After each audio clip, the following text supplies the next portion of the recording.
I retired at the beginning of January this year, and there's been a bit of a freedom in that retirement that I wasn't actually expecting. And it is the freedom from toxic people. And I've been thinking about this over the weekend, and there are 9 personality types that I've identified that I've kind of put up with all my adult life that I no longer have to put up with. And it's really quite liberating. The reality is, I think the vast majority of people that I've met in my life have been good people. The majority of people, I think, can probably be a little bit of any of these 9, a little bit of the time, but for the most part, they're nice people.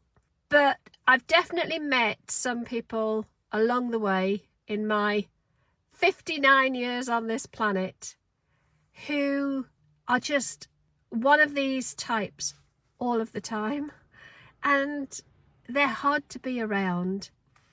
Sometimes in life, of course, it's hard to avoid them, especially if they're your work colleagues and you have to see them every day, or harder still if they're family. I'm not going to say who any of these are in my life, but I'm going to share with you the personality types that I'm going to be avoiding. I'm going to choose really carefully the number of people I have in my life, because my time is precious now and I don't have to have them in my life anymore. I get to choose who I have, who makes me feel good about myself and who makes me feel energized, who fills my life with joy, and those who just suck the living daylights out of you. And I don't want those in my life anymore. So let's crack on with the personality type number 1, the competitor. I don't have a problem with competitiveness, but I've known people throughout my life who have had to be competitive about absolutely everything. An old friend of mine used to have a really great term for these people.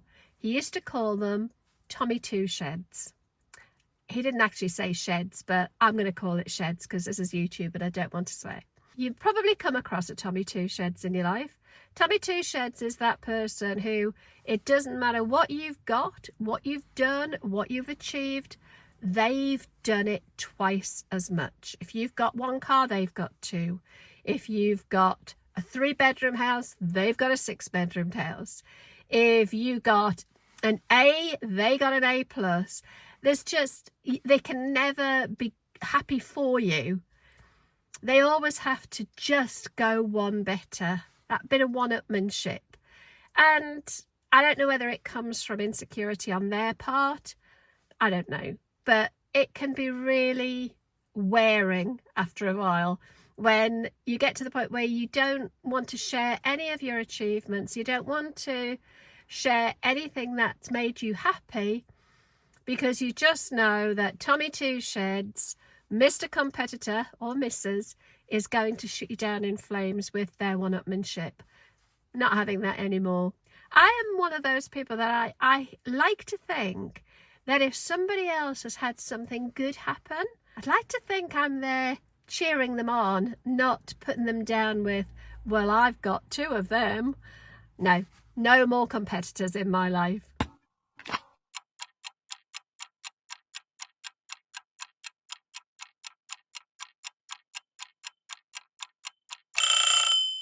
The second one I think we've probably all come across, and that is the mood hoover.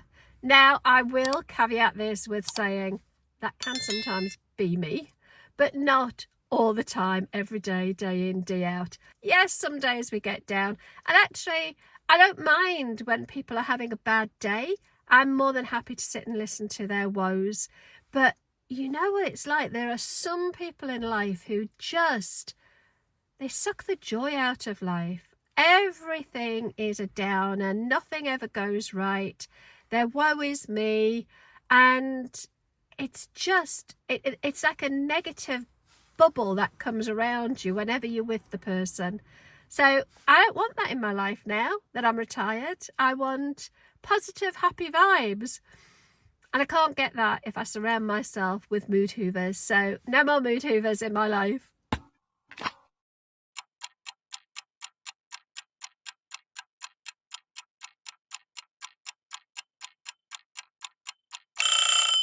Number 3 that I will not tolerate, and I quite honestly haven't tolerated for quite some years now, and that is the gossip. And gossiping to me is when you're saying things about somebody when they're not there that you wouldn't say to them or about them if they were. And I detest gossips. I always think gossips are, it's like they kind of get their joy out of other people's pain. And if they can bitch and moan about somebody behind their back in a gossipy, negative way, it seems to build them up. They get their joy from other people's misery. Who would want to do that? I don't want to be surrounded by gossips. No, not having it.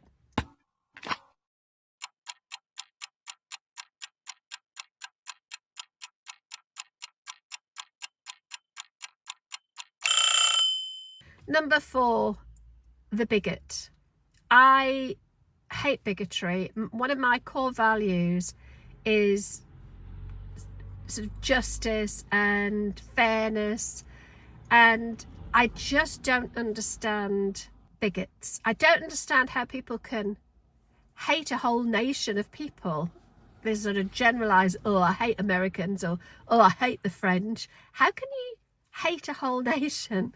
It just doesn't make sense. I hate racism, I hate sexism, I hate ageism, I hate all the isms, and I don't get it. I've never understood this sort of blanket bigotry, how you can hate somebody because of the colour of their skin, or hate somebody because of the gender they were born, or hate somebody because of the colour of their hair. It's never ever made sense to me, and it is something that I think all of my life I've tried to avoid bigots. Now I can absolutely avoid them. I don't have to have anything to do with them at all. Thankfully, I don't know many people in my circle who are downright bigots, I'm happy to say. And I hate the excuses that people use for bigots. Oh, it's the era they were brought up in. No, not having that. Bigots are bigots, and I don't want them in my life anymore.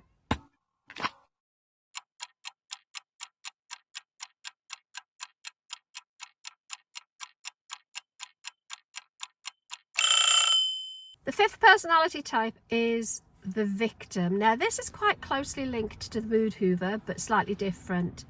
The victim is one of those people that the world is against them. Everything happens to them. There's no personal accountability, personal responsibility. The whole world is just, it's got it in for them. And they never ever do anything to help themselves. And I'm not talking about genuine victims of wrongdoing. That's not what I mean. I'm talking about, the people that I mean, the ones that, they get a speeding fine, and it's so unfair. It's nothing to do with the fact that they were speeding. They got a speeding fine, therefore it's everybody else's fault. Or they're in a predicament that they can't get out of, and they need somebody else to dig them out of a hole. They've got no personal accountability. Drives me nuts, and they do leave me feeling frustrated, and I don't want people in my life who leave me feeling negative in a negative way. Now, you could argue that nobody can make you feel anything unless you allow them, and I do subscribe to that. But sometimes it is really hard when you've got people around you who just frustrate you. Oh, it can be annoying.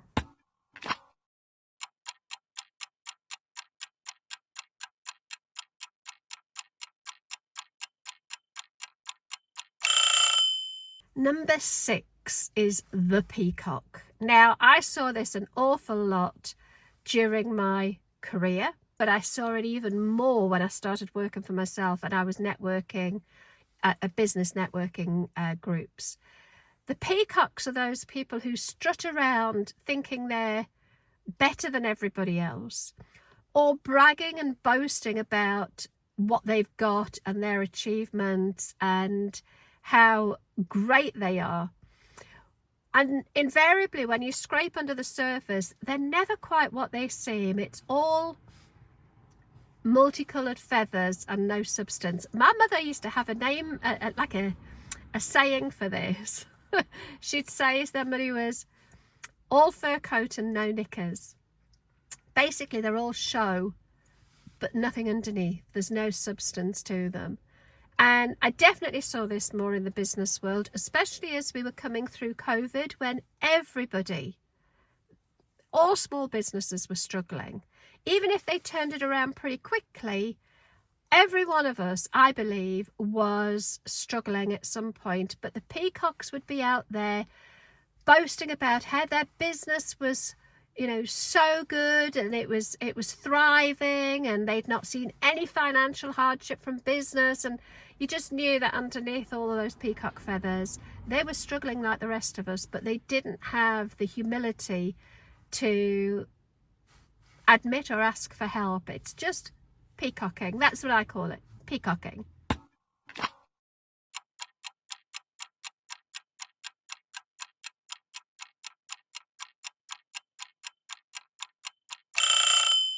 Number 7 is the fair-weathered friend.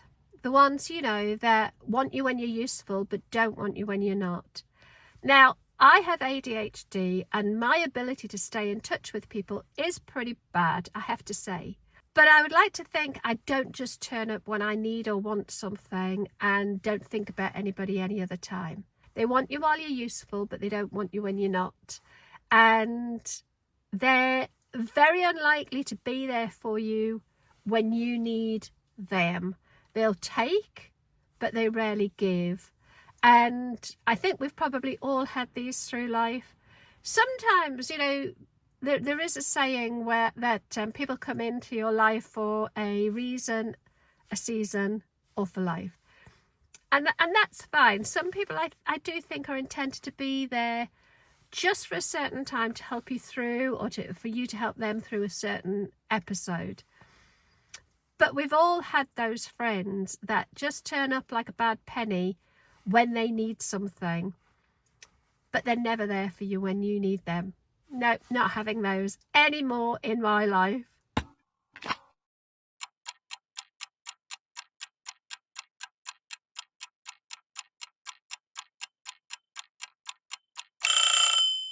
Number 8 is what I want to call the tyrant. And these people are actually quite clever, because I always find with a tyrant, they can be very charming. They can give the impression that they're really nice people. And what they're doing underneath the surface is what I like to think of as they do the divide and conquer. So they bitch about you behind your back. They're talking about you behind your back, but they're lovely to you, to your face. But what they're trying to do behind the scenes without you knowing is turn people against you, to build their own little empire and to turn everybody in on each other. So they've got this kind of divide and conquer. And I remember a good few years ago, I worked with somebody exactly like this.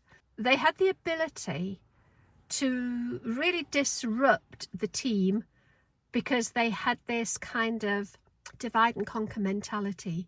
And I don't know where it comes from. I don't know whether it's their insecurity or whether they just get a kick out of it. I don't know.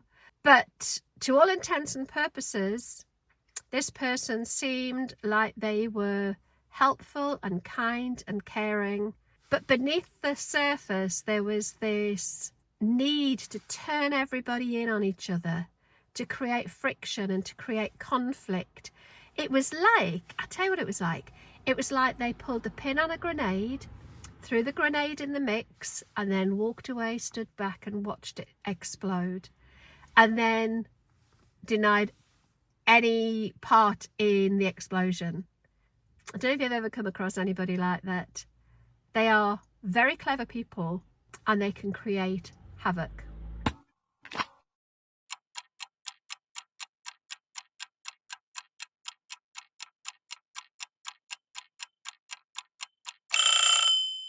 And the final personality type that I don't really want around me anymore is what I call the emotional black hole. These are people who have no empathy at all. Something happens and their response is, so what? They should have known better. Or, there's just no warmth, no empathy, no understanding. They were born with a big part of their emotional intelligence ripped out. They often are the people who will respond in a really thoughtless and inappropriate way when something goes wrong. They'll be the ones that make some sort of tasteless joke at somebody else's expense when somebody's going through something hard or challenging. There's just this kind of an empty void where their emotional intelligence should be.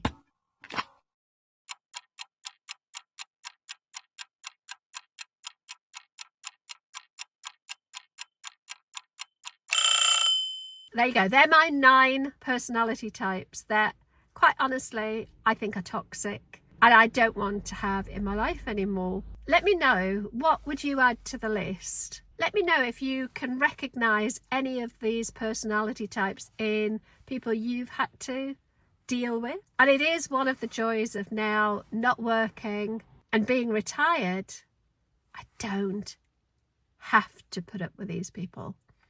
I can distance myself from them. And as I said at the start, I'm very grateful and very happy to say that the vast majority of the people in my life do not fall into any of these categories.